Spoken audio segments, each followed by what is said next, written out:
दिला आरोग्याचा संदेश।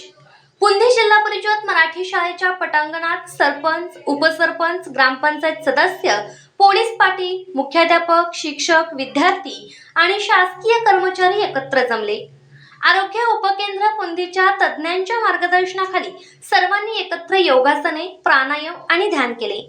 तज्ञांनी सांगितले की नियमित योग केल्याने शरीर तंदुरुस्त राहते आणि मन शांत होते, म्हणून विद्यार्थ्यांनी लहानपणापासूनच योगाची सवय लावी। कामाचा व्याप बाजूला ठेवून गावातील सर्व स्तरातील नागरिकांनी एकत्र येऊन हा दिवस यशस्वी केला।